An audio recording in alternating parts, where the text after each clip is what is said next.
Hello, everybody. Um, Welcome to the Lunchtime Learning from Center for Disability Studies. My name is James Sellers. I am the program manager for the Career and Life Studies Certificate Program. What we pronounce as CLASSIC, the acronym. Um, uh, and I'm happy to have you all here, and we're excited to have the presentation today. Typically, when we talk about inclusive post-secondary education, we talk about CLASSIC and we talk about everything that's going on in Delaware. But today we wanted to talk a little bit about the broader picture and context, the national context and the data that we're seeing from Think College, the National Coordinating Center for programs like CLASSIC. And so I'd like to introduce our panel, our presenter today. Dr. Caitlyn Bukaty is a research associate at the UMass Boston Institute for Community Inclusion.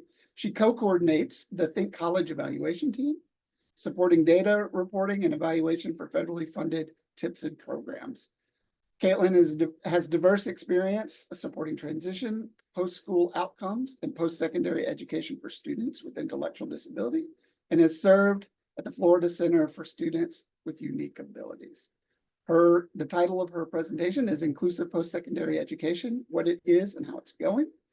And after the presentation, there will be time for questions, but you can also feel welcome to ask questions in the chat as we are presenting. So without further ado, Dr. Caitlyn Bukaty, take it away. Hi, everyone. Jay, thank you so very much. Welcome. I'm so glad that you could join us today, and I am thrilled to be here to talk a little bit about inclusive post-secondary education and what's going on around the nation. So let me go ahead and share my screen. All right, you should be able to see my slides. All right, my name is Caitlyn Bukaty, and I work for Think College. I will start a little bit of my presentation just telling you a little bit about Think College and what we do, in case you do not know, or in case this is new to you. And then I'm going to talk a little bit about some of the most recent data we have on inclusive post-secondary education. For some reason, my slides are not advancing. Let's see here. Give me just 1 second. Oh, there we go. All right.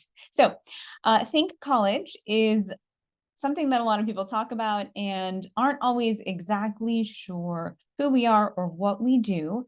We are essentially a technical assistance center, but we are a collection of different funded projects. And we refer to kind of all of us together as the Think College umbrella, because all of the work that we do is related to and focused on inclusive post-secondary education or college for students with intellectual disabilities. So our goal is to provide technical assistance, we do research, and we do evaluation. Our website is wonderful and robust, and you should absolutely check us out at thinkcollege.net.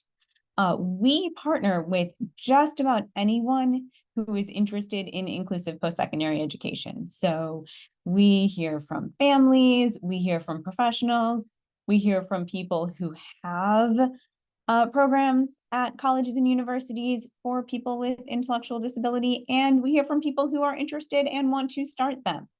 We also work closely with VR and other service providers who all kind of work to the same common goal of supporting outcomes for people with intellectual disability. So today we're going to talk a little bit about inclusive post-secondary education in general.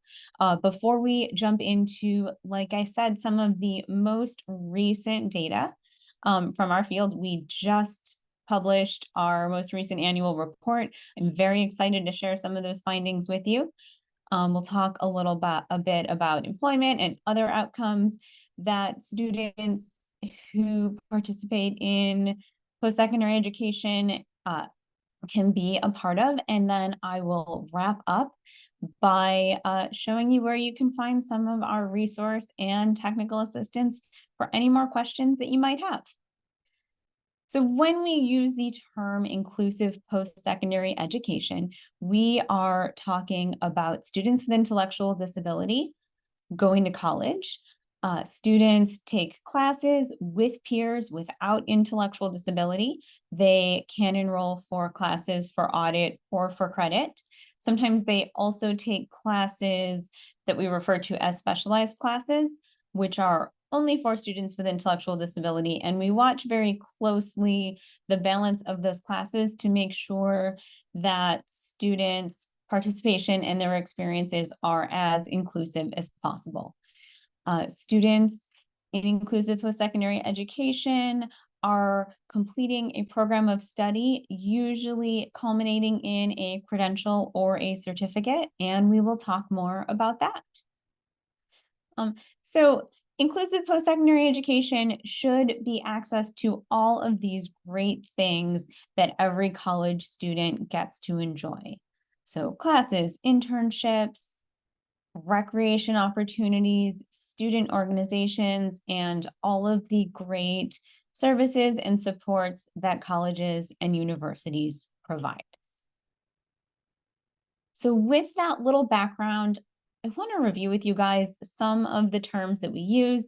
Don't worry, there will not be a quiz, but we are very intentional at Think College to make sure we say what we mean and we mean what we say. So we work hard to reinforce these terms just to kind of build a common understanding of what we're talking about and what is going on in the field.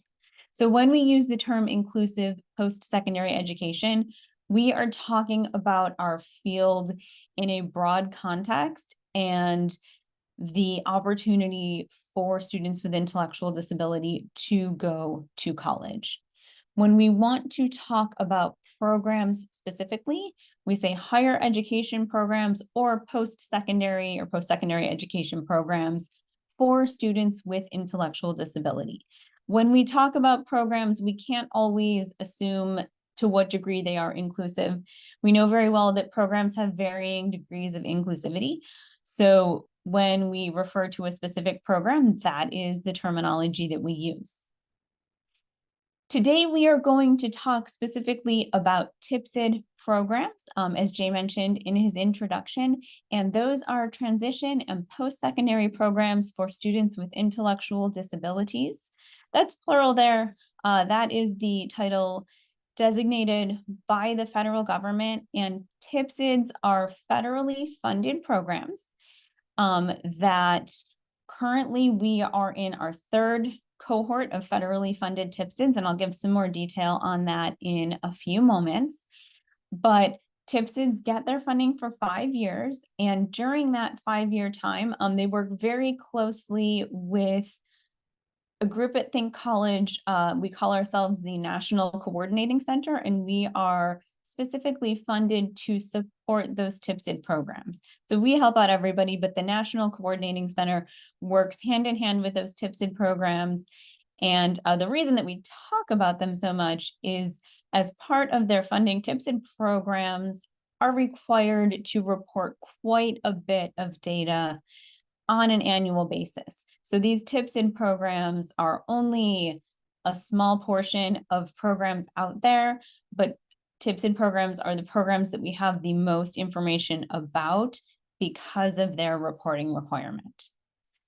Another type of program, which is not entirely a separate thing, but its own designation, is a comprehensive transition and post-secondary program. This was also a designation that was established by the federal government. Both CTP and TIPSID were established as part of the Higher Education Opportunity Act of 2008. And any program at a college or university for students with intellectual disability can apply to be approved as a CTP program. They might be a TIPSID, they might not be. That doesn't really make a difference. Once a program applies to be CTP, meets the requirements, and gets that approval, they can offer students certain forms of federal student aid. And I always like to remind people that when we say certain forms of federal student aid, That does not include student loans. So right now, there is not a situation where students with intellectual disability who are going to college are incurring student loan debt. So I just always like to mention that there's other types of federal student aid that students are using. Most commonly, they use Pell Grant. Phew, almost there with the terms. When we talk about college-based transition services, we are talking about any programming that serves students who are still eligible for services under IDEA. In other words, students who are still part of the K-12 system. When we look at higher ed programs for students with intellectual disability, among those are TIPSIDs. Some students do serve students who are still eligible, some programs, and some programs do not. So some programs serve a mix of students. When we are talking about intellectual disability, we use the singular term that is based on recommendation from the American Association of Intellectual and Developmental Disabilities to refer to intellectual disability as that. When we want to speak in more broad terms, we will use the term intellectual and developmental disabilities. This can sometimes be considered to include disabilities such as developmental delay or autism. So that's it. Like I said, there is no quiz. I will be providing these slides to Jay in case he wants to share them out, and you guys are welcome to, of course, refer back to this. I like to just show a little graphic now that we've talked about higher education programs for students with intellectual disability. TIPSIDs are among those. CTP programs are among those. Neither of those designations are required for a program to serve intellectual disability. It's just all kind of part of the same universe. And finally, as of May 2024, there were 339 programs across the United States that were at colleges or universities serving students with intellectual disability. Not all of these programs are TIPSID programs. Not all of these programs are CTP programs, but all of these programs are included in the Think College search, which is our database on the Think College website, and it is the largest and most comprehensive collection of information on college and university programming for students with intellectual disability. So not to be too repetitive, but just to sum it up a little bit, students with intellectual disability who attend college are included in all aspects of the college experience. The idea and the purpose behind inclusive post-secondary education is that it is an inclusive experience. And collaboration is something that is very highly valued and a very prominent practice we have found in programming, that staff members who are supporting programs are working closely with faculty, they're working closely with offices on campus, and working closely with the Disability Service Office already at the college or university to all help support students with intellectual disability. All right, so because we're going to jump into the data, I just want to go back to what I said before.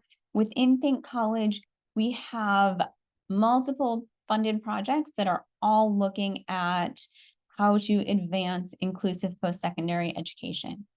And the TIPSID National Coordinating Center is one of them. The data that we are going to look at together today come from the National Coordinating Center from those TIPSID programs specifically. So some of the data that TIPSID programs report includes funding sources, program operations. We learn about how program staff partner internally at their college or university, as well as externally with outside partners to support students. how they recruit students, what kind of supports students receive, academic, financial, also social supports, how students are supported to be part of their college community. We also look at program of study. At the student level, we try to get an idea of students' characteristics. We are very interested in the classes that they are taking, the nature of those classes, what they are doing to get ready for work, what their work life is like while they are in the program, also when they exit the program, and also their social experiences and their living. So as I said before, federally funded TIPSIDs are in their third cohort. So we are right now heading into the 15th year of TIPSIDs funding next academic year. TIPSID programs are funded on 5-year cycles. There are programs that have been funded for multiple cycles, but there are many programs who are just funded for one of those cohorts. TIPSID programs report data to the National Coordinating Center annually. We've got a schedule set up for them. And then we create one annual report that we publish and share. And usually that annual report comes out on a 6 to 12 month timeline after everything is said and done. And that's because of the amount of work and the amount of data that goes into this report. So we only just published our year 3 annual report this month. You can find it on our website. We have the full report. It is about 60 pages long and it is very interesting. But if you're not in it for 60 pages, we have the executive summary. And if 4 pages is still a little bit longer than you want to commit to, our highlights document is a really nice visual 2-pager of the most prominent data points that we have. So all of those are there. Find them, read them, use them, take the information I share with you today and go back and look for even more in the annual report. So in 2022-23, again, we are looking at the school year that wrapped up, the academic year, just about a year ago, because it takes us that long to make sure that all of the data are entered, get everything verified, organized, and ready to share. So there were 41 TIPSID programs. 2 of them were in a planning year, so they were gearing up to serve students, and 39 programs were actively serving students in 22-23. Those programs were dispersed across 16 states, and they were serving a total of 534 students. That's about 14 students per program. And a little over half of those programs were approved as CTP programs. Again, that's not a requirement of TIPSID, but some of the best practices with inclusivity and student support that we promote for TIPSIDs lends itself to that CTP approval. So most students who were enrolled in TIPSID programs last year were between the ages of 18 and 25, but not all of them. We always have at least a small handful of older students who did not have opportunities like this when they finished high school. So most programs are happy to welcome students of any age. Some have age requirements, but many do not. Most students had intellectual disability or autism, and a majority of the students, 61% last year, were male. That's pretty consistent over the 13 years of data that we have right now, is around 60% of students being male. We always take a look at race and ethnicity. The most common race or ethnicity of TIPSID students is white, followed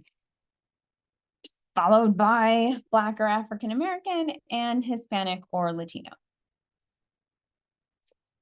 11% of students who attended TIPSID programs in 22-23 were still receiving services under IDEA. We refer to them as high school students, and that is that college-based transition services that I was talking about.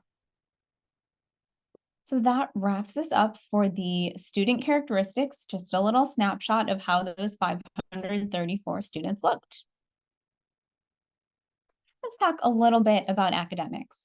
So I mentioned earlier that we really emphasize inclusive course enrollment as part of inclusive post-secondary education. It is a key point. And last year, across all course enrollments, across all programs, across all students, 59% of those enrollments were in inclusive courses. There were 21 TIPSID programs that only enrolled students in inclusive courses. We're not using any specialized coursework at all. 40% of students enrolled in TIPSID programs took only inclusive courses, and 98% of students, that's almost everyone, took at least one inclusive course. The exciting Caitlin, I'm going to interrupt you really quick. We have a question from the chat. I would love it. So we have a question asking about, do you have the data that drills down on the range of intellectual disability? For example, mild, moderate, or severe? We do not. So we ask programs to identify what disability categories describe the students. One of the categories we offer is intellectual disability.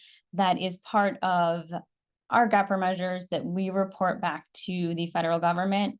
We ask programs how that information is obtained, like from an IEP or from a doctor's note, but we don't ask anything more than that.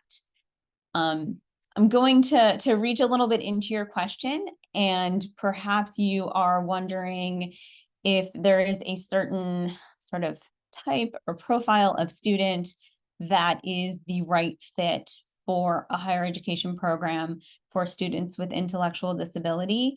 And I can tell you that one of the really awesome things that I have observed is those 339 programs that I referred to when I showed you that map. They are all different. They all have different levels of support, and they are all kind of the perfect fit for different kinds of students. So if you have students in your life, if you know people with intellectual disability who are thinking about it, thinking about going to college, I definitely recommend taking a look at programs, shopping around, using that college search, and looking for the best fit, because there's no one perfect program. There is no one right program. They all have great strengths, and they all serve sort of a different range of students. So I hope that's helpful. Back to academics and course enrollments. Speaking of no cookie cutter, that's going to be a theme of my whole presentation, because what I really love about all of the programs, the TIPSID programs, and all of the other programs that we get to see and work with is that no two are exactly alike. And when it comes to inclusive courses, something I love, I see Jordan's face again. I'm so sorry. Another question, I think more on the data. Is the student demographics broken down by autism versus ID or intellectual disabilities? Yes. So if you take a look in our full annual report, you will see how many students were categorized as having or self-identified really as having intellectual disability, how many identified as having autism, and how many identified as having both of those disabilities. So that is in the full report. So these are some examples of the inclusive courses that students have took just like last year in 22-23. So the really cool thing is that students get to choose courses based on their interest. They're not presented with, okay, here's the course you're going to take. They get to choose from the course catalog, just like other students at the college or university. Sometimes they are bound to prerequisites, and things like that. But we see a really great range of inclusive courses that students who attend TIPSID programs are taking.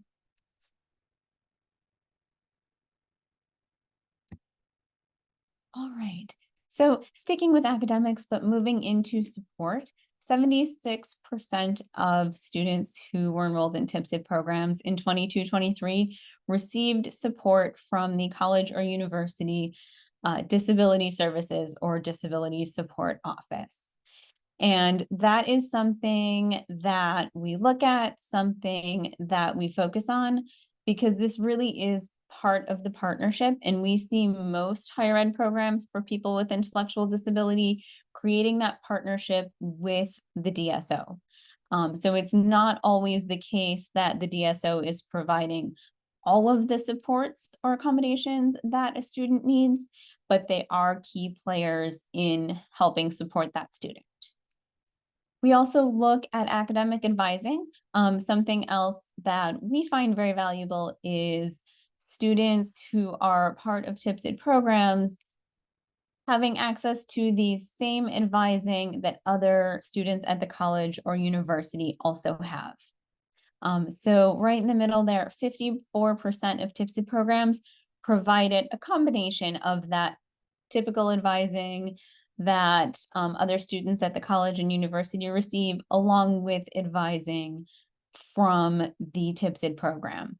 And then on either side, you see 23% only had students accessing that typical advising and were not augmenting it at all, and 23% were providing all of the advising through the TIPSID program. Yes, Jordan. Another question from the chat. When you're referencing DSO, are you saying ADA accommodations?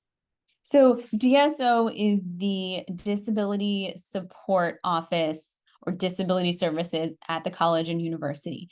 So that does fall under 504, and every college or university has some type of disability support office.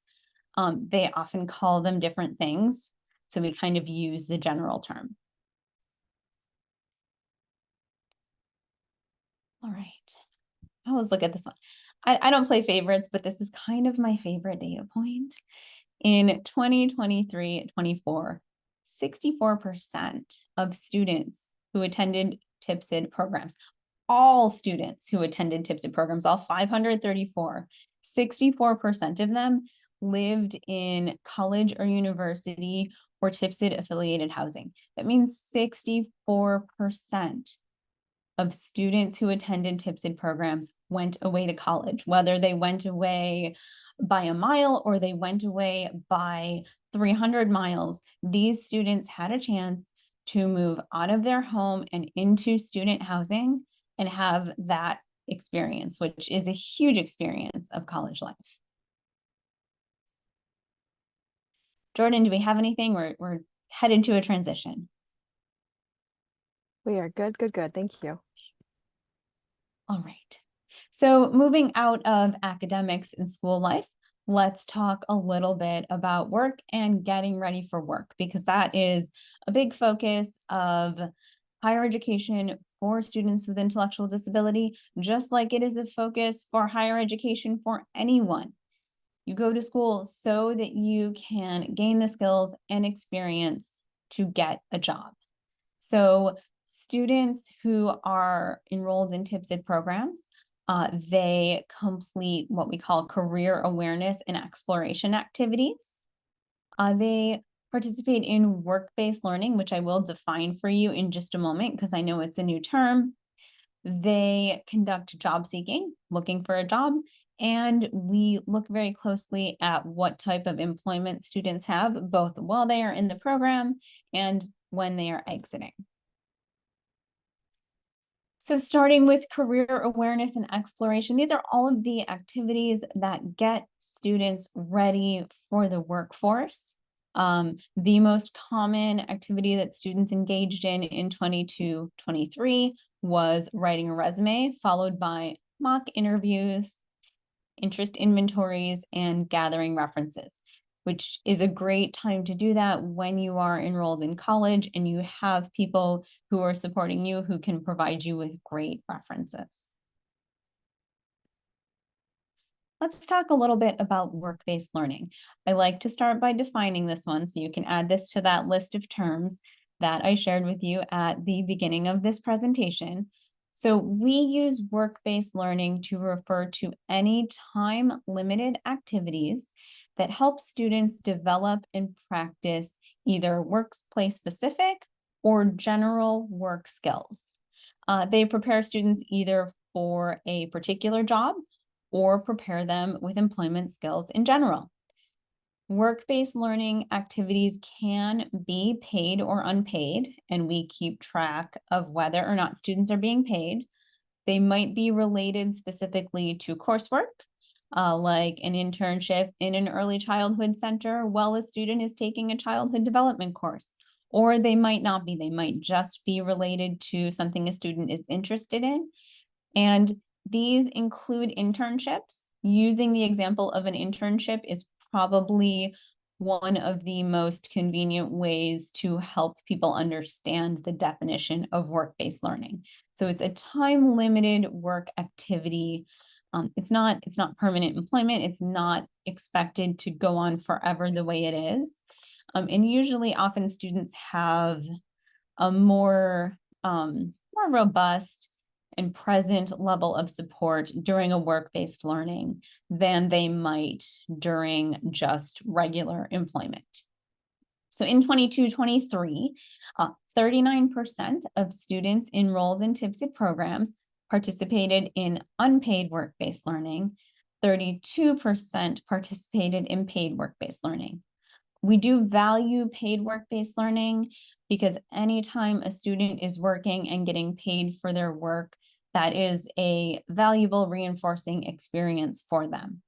The most common type of unpaid work-based learning was internships. 81% of those unpaid work-based learnings were internships. And when we look on the paid work-based learning side, we are happy to report that 89% of paid work-based learning were paid at or above minimum wage. When we see that 11% that fall below minimum wage, usually the situation is related to students receiving a stipend for their work. When that happens, we direct the person who is reporting the data to take the stipend and divide it out by the number of hours that the student put in for work and calculate the wage that way. And sometimes it's an eye-opening experience when they see that the student stipend maybe didn't meet minimum wage. And that's something they kind of think about as they are setting up future internships and helping students seek out that work-based learning. Job seeking. So an important part of participating in a TIPSID program is getting ready for work. When we look at job seeking, we are talking about the activities that a student is doing that they are actually looking for a job.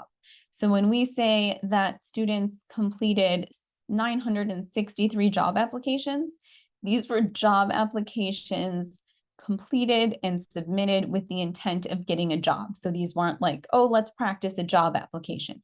That falls under career awareness and exploration when you're just practicing. These were job applications with the intent of obtaining employment. And 62% of students participated in one of these job seeking activities. Usually we see it kind of works like a funnel. Students apply before they get an interview, and they interview before they get a job offer. And what were the results of these? Well, in 22-23, 231 students, that is 43% of students who attended TIPSID programs, had paid employment. Across those students, they had 294 paid employment positions. That means that some students perhaps had more than one. Now, this does not include those work-based learning positions that I showed you a moment ago.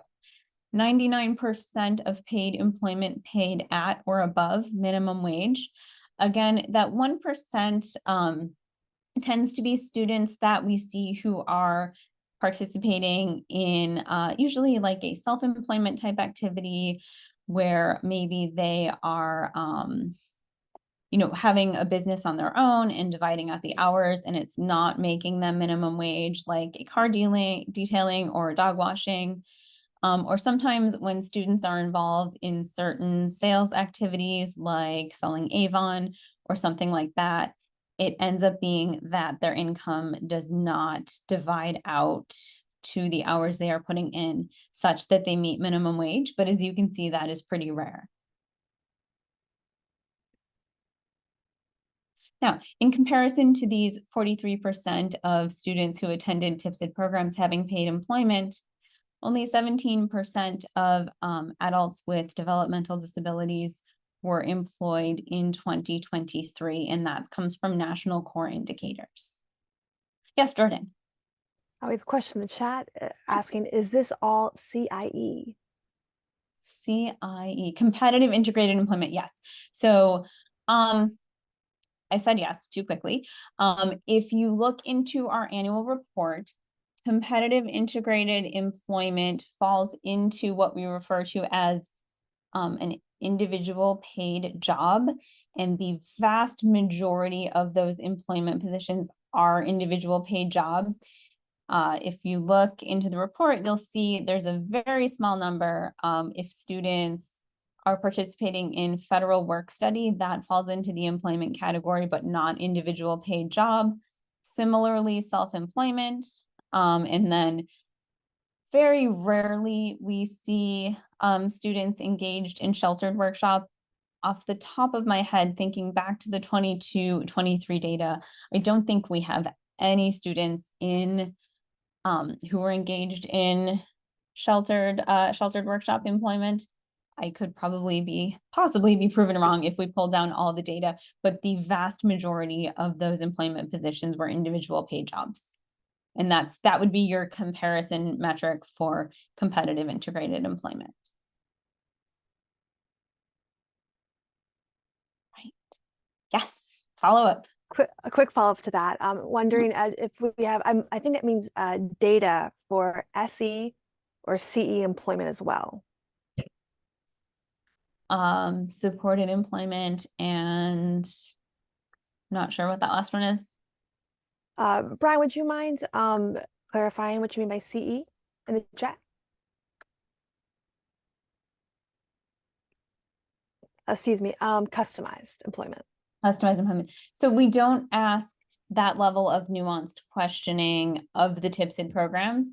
The choices that we offer, and I'm happy if you send me an email to show you exactly how respondents respond to the questions, but we do not ask those specifically, but based on the definitions that we provide for individual paid employment or individual paid job, those I don't think would fall into the definition. So I'm happy to share all of those definitions with you.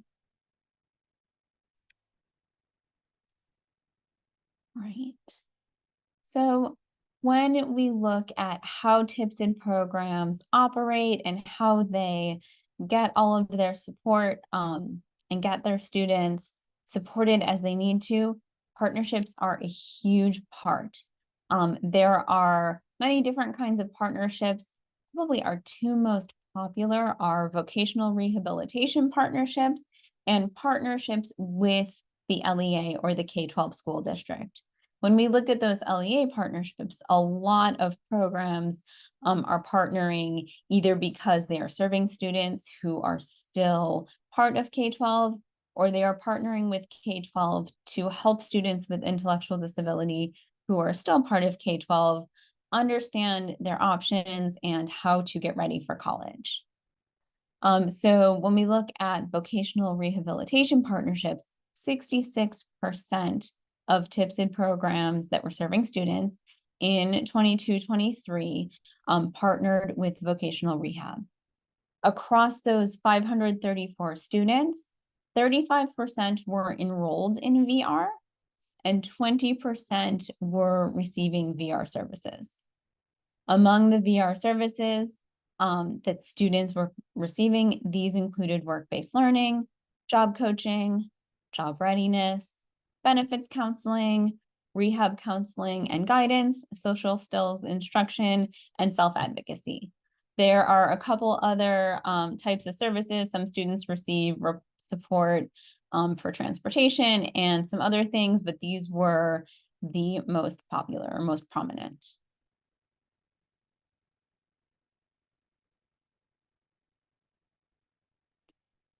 Yes, Jordan. Another question from the chat. Do you know the barriers, likely self-imposed, that prevent greater access to these wonderful programs, like reading level of independence, meta complexity, cost? So again, some of those are barriers, and the fit of a program and how well a program can meet a student's need, whether it's a financial need, whether it's a physical need, a support need, varies program by program. So I think one of the barriers is very potentially people looking for college, whether it is the student themselves or the people that's supporting them, not knowing to look farther than maybe the closest programming that they have. So that's something that we definitely see. We do on our website have a lot of resources about how to prepare for college, how to search for college. These are very family and educator geared resources. We don't have a lot of information yet on the students who don't go to college. So that's something that we really, need to expand and look at more closely. But we have a lot of resources to support people really to identify what needs are and find the best fit program for them. You guys are asking really great questions, by the way. I really like them. Let's take a look at employment and exit. So like anything else, getting a job is super important for students who are finishing up their TIPSID programs. In some cases, students' employment while they were enrolled in a TIPSID program had to do with building those skills, getting an idea of what they wanted to do, but the end goal for TIPSID programs is going to be employment focused. So 201 students exited a TIPSID program in 22-23. 150 of those students are what we refer to as completers who completed a program. So they finished their program of study. They essentially graduated. We don't use that term in the data, but it's an okay term to use. It makes sense there. Now, of the students who exited, overall 41% exited with employment, and then we find that number to be a little bit higher among the students who completed, and that was 47%. So these are students who had a paid job when they exited that they expected to continue after they were done with school, or they obtained a paid job within 90 days of exiting. Now, we took a closer look at those numbers. We still think they're a little on the low side, so we wanted to know more. We reached out to programs and we asked what some of the things they were hearing, some of the reasons they thought that 47% wasn't higher, 41% wasn't higher. And a couple things that we have noticed and are trying to support programs in overcoming is that you notice those 64% of students who went away to college, some of them went pretty far away to college, which can make it more challenging for the TIPSID personnel who are supporting them while they are in programs to coordinate in such a way that they can get jobs when they graduate from college and move out of the dorms if they are planning to move back to their hometown. Another thing that we've heard from TIPSID programs is that students are very used to taking the summer off because for the first 22, 24 years of their lives, they had summer off and they kind of liked that. I can appreciate that. So a lot of students, they might finish their TIPSID program.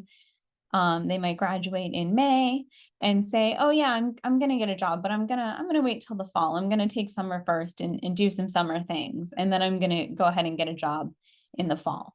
So those are both very real things, and they are both barriers that we are trying to work with TIPSID programs on ways that they can overcome that so that we can find some good practices so we can share them with the field.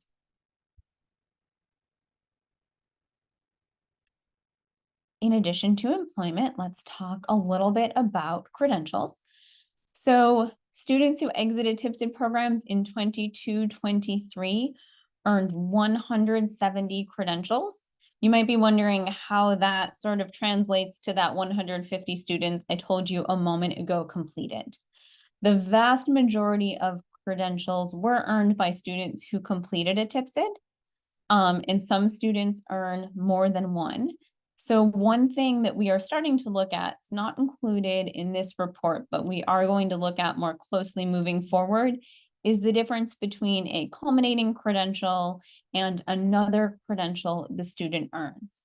A lot of students are earning smaller industry certifications, things like first aid or CPR or food handler certifications that are valuable, but don't constitute an entire program of study that would make them someone who completed a program. So that's how we get from 150 to 170. There are also some students who were maybe part of that 201 exiters who maybe didn't complete, but might have also earned a smaller credential. So that's where we get the 170 credentials. Of those 170 credentials, 128 of them were approved by the college or university. So that is a measure that we pay close attention to at the National Coordinating Center, because that means that the TIPSID program, after working with the college and university in developing the credential, presented it, and the college or university approved it. So we get a lot of questions about credentials. Yes, Jordan. I actually have a couple of questions that just popped through. Okay. The first one it says, do you have any recommendations for students about how to prepare for college while in high school using the transition planning in their IEP? What specific transition goals might be put in place? So we have some really great resources on exactly that. We have some resources specifically for educators who are supporting students and helping them prepare their transition plans, and for families. And we have a really quick one-pager on kind of like almost one-off skills, specific skills that students can work to build to prepare them for college. So all of those things are on our website, and I will kind of give you a little bit of a pointer to there. But if you are having trouble finding them, or you want to talk about this more, you can always reach out to me after the presentation, and I would be happy to send you links and point you in the right direction, because those are some of our most popular resources. Great. And a second question, are there any private practitioners that offer support finding the right fit or right post-secondary program, similar to specialists who help neurotypical students with finding the right college? That's a really great question. I've heard that exists. As Think College, that is not us. We are here. We are a technical assistance center. We support everyone, and we do it for free. So I don't have any information on who those people might be, but I have heard reference to that before. I hope that answers your question. We get a lot of questions about credentials. So people are asking, well, what's the difference between a credential and a degree? And I should mention that earning an associate degree or a bachelor degree is not out of reach for a student attending a higher education program for students with intellectual disability.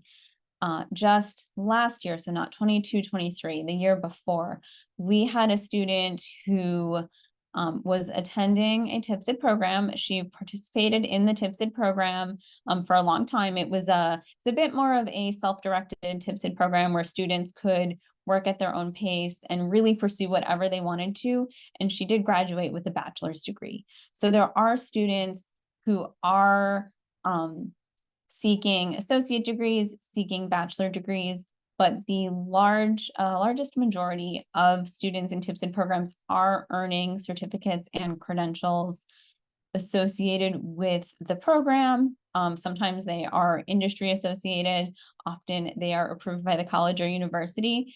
And to try to give a little bit more information and shed some light on that, we just recently published this insight brief So I have given you here a screenshot of the cover page along with a QR code that will get you directly to it. But it's also going to be on the same resources page that I'm going to direct you to. So don't worry if you don't catch it right now.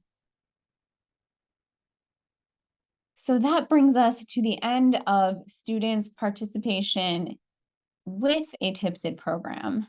But for students who complete a TIPSID program, so that's the 150 students in 22-23 that I mentioned, we have students like that every single year.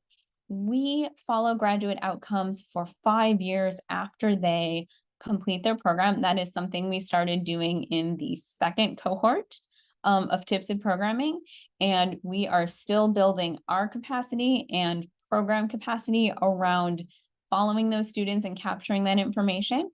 But I do have a little bit of information that I can share. Yes, Jordan. A question from the chat. Can you explain why some colleges have age requirements for people with intellectual disability? Age requirement sounds like discrimination. Do you agree? I can't speak to the why. So we do not set forth requirements even for TIPSID programs, but definitely not for programs all over the country. I've heard people, give some ideas on why they think it might be a good idea or why they don't think it might be a good idea. There are a small number of colleges and universities that have age requirements, but if you really wanted to get down to the why, you would have to ask the people who developed that program and who are enforcing those.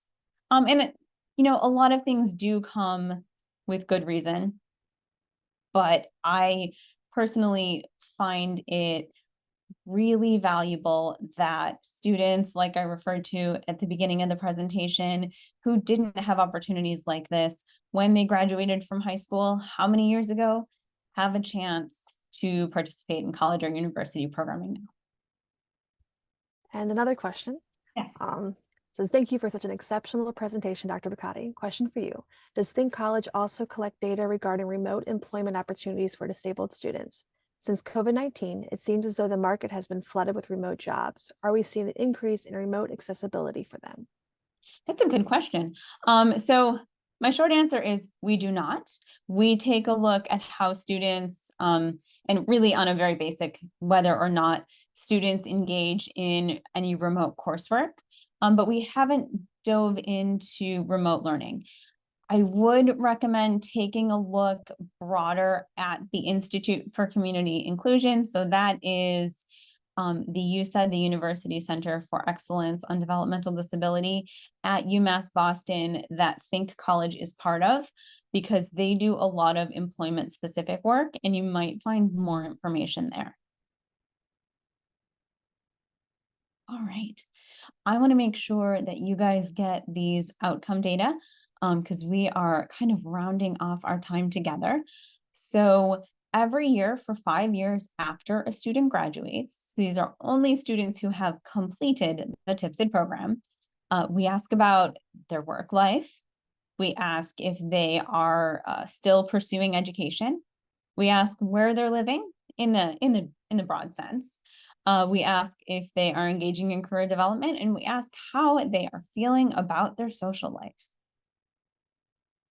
So we have 1 year, whoop, that was weird. We have 1 year and 2 year outcomes that we included in the report that we just published. And if you look at the bottom, I like to point out the response rates.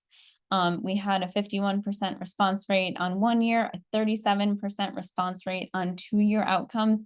These are a little on the low side. It is sometimes hard to get in touch and keep in touch with program graduates, and that's something that we are working on building capacity for.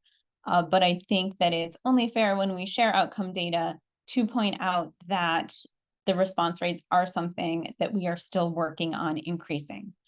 So students that we heard from 1 year after graduation, 74% had a paid job. 2 years after graduation, 70% had a paid job. We have social life satisfaction for 1 year after graduation at 83%. So 83% of students reported they were happy or very happy with their social life 1 year after graduation. And we also look, like I said, at where students are living. So 1 year after graduation, we saw 66% of students living with family, 28% rented, a couple owned their own home. Some students who were still enrolled in college were living on campus. 2 years after graduation, we see that with family number drop a little bit. The renter number goes up, and then we have some other outcomes there as well. So we were also a little bit interested in, gosh, it seems like a lot of students are living with their families. We did a little digging and we found a report from the 2023, the US Census that was published in 2023 that said that over half of US young adults age 18 to 24 were living at home. So these data aren't entirely different for young people without intellectual disability. Right. So you guys have been asking really great questions all along. I know that we are coming to the end, and I want to make sure that I share this very last resource slide with you guys before some of you might have to leave. So thank you very much for your participation today. I will hang around a bit in case anyone has any questions or they want to revisit anything. But if you do have to go, take this information with you. You can visit our website, thinkcollege.net. And on the resources page, you can find all of the great things that I have just talked about.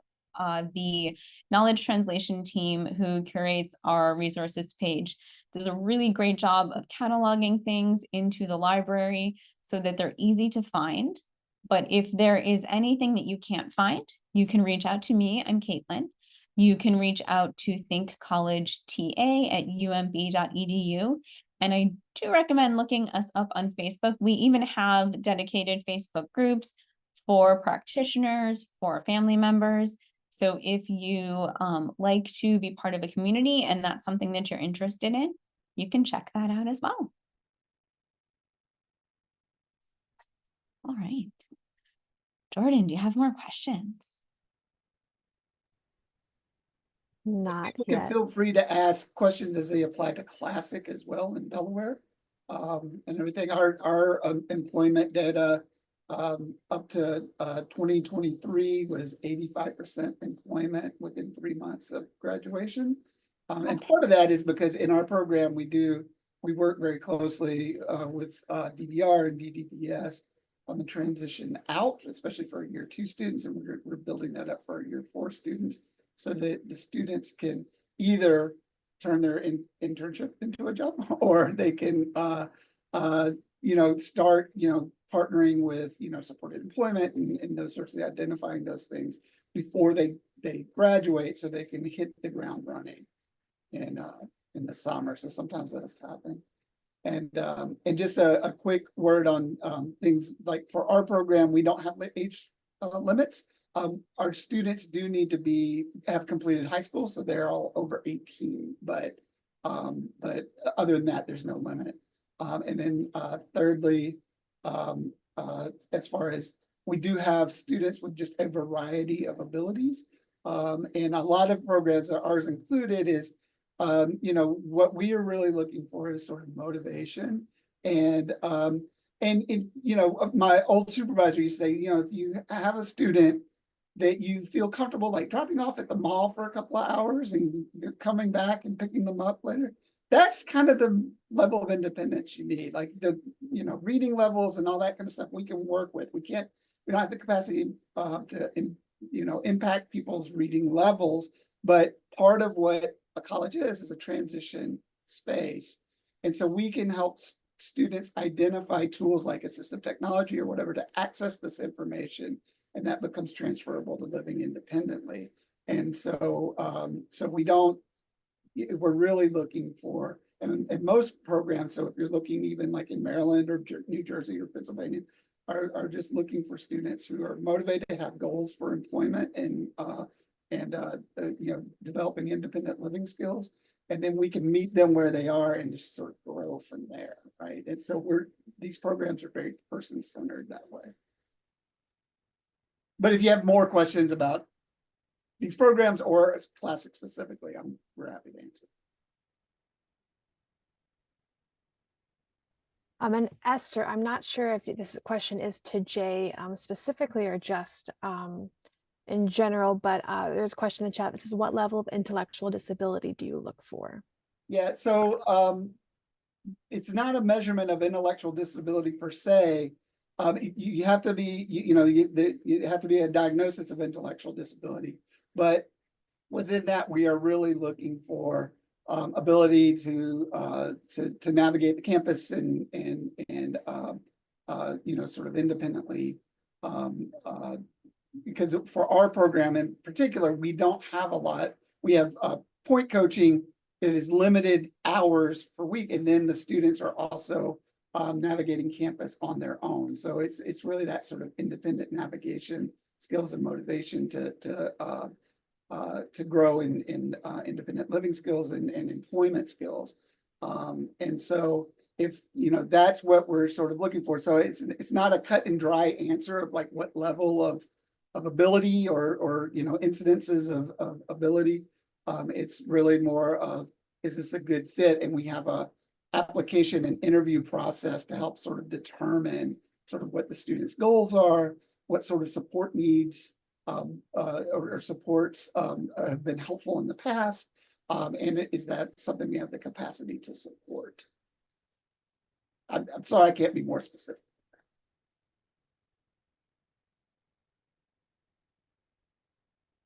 And again, we have a wide variety of abilities reflected within our program.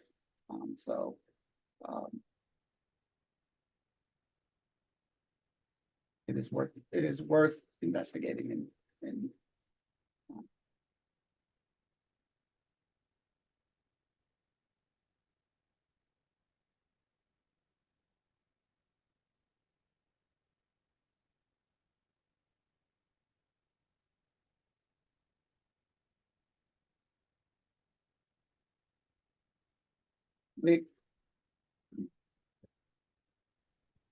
Here's another question from the chat. In the full report, is data broken up more for IDEA funded programs?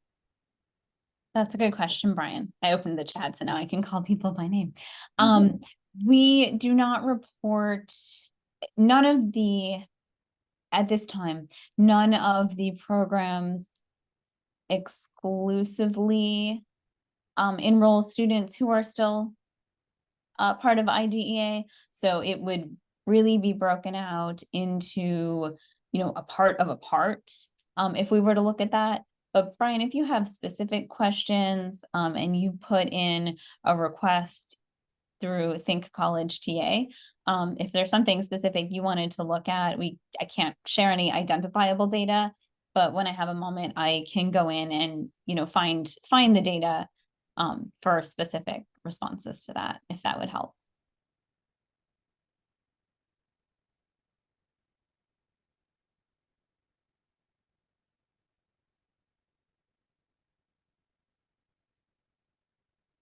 Okay. Do we share this information with high school? Oh, we share as much as we can with high schools, and everyone should. So a lot of the direct outreach to high schools comes from the programs that we support. We, as Think College, we connect with family as best we can. And through social media, we connect with everyone. We have an educators group through social media. We have a families group. We do a lot of information or a lot of like family centric conferences. So big conferences that are geared towards people with intellectual disability and their families we are at. When it comes to high school, I know for a fact a lot of our TIPSID programs participate in a lot of the high school fairs and things like that. But on our website, we have a students and families section. So if you know anyone in high school, we do share to DCDT. And if you know anyone at a high school these resources are resources for them as well. And there is content on our website specifically for them. And for Classic, we are happy to come to schools and do presentations. We've hosted several high schools this spring on campus and given a tour and an information session. High school classes, we are happy to have individual students and families come to do an information session and tour. And we're also, we're also attending, transition fairs and provider fairs and stuff like that that are being held across the state. And we're happy to come, to anywhere in the state. We do want to make sure that we are addressing everybody's needs. If there are also, activists within the state, self-advocates in the state who want to bring a program like Classic to Sussex County or Kent County at Delaware State or Del Tech, we're happy to provide technical assistance to do that. We do want to have students have the broadest choice that they have to find the best fit and everything. And so in the region, there's a ton of places, but there's only one in this state. But we're happy to provide technical assistance for anybody who wants to establish a program at Del State or Del Tech as well. And I just shared the map there. There is only one program in Delaware, and I can't speak to Delaware specifically because I don't live here, but I'm someone who always thinks there's room for more. Yeah. And again, about half of our students, a little over half of our students, sometimes come from out of state, and so we're also wanting to recruit more students within state. We get students from Connecticut, New York, Virginia, Pennsylvania, New Jersey, Maryland, but we want as many Delaware students as possible.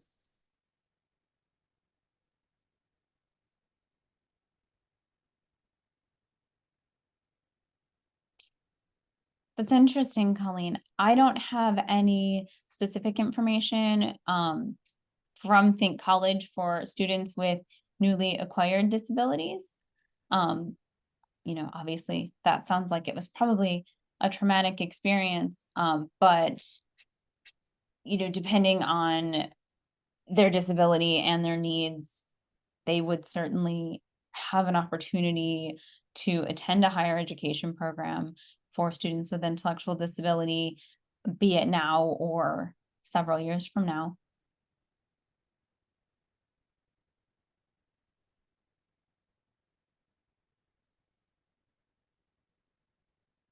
You're welcome.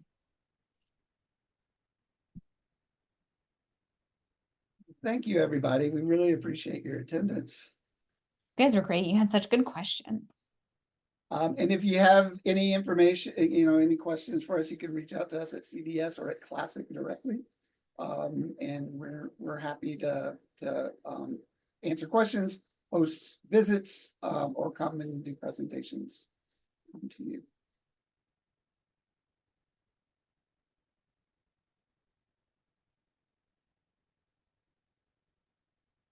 Very much. You're welcome. I will stop sharing. But if you have any questions for me, feel free to reach out, and Jay will have my contact information. Jordan will have my contact information. If anybody needs to reach out for anything.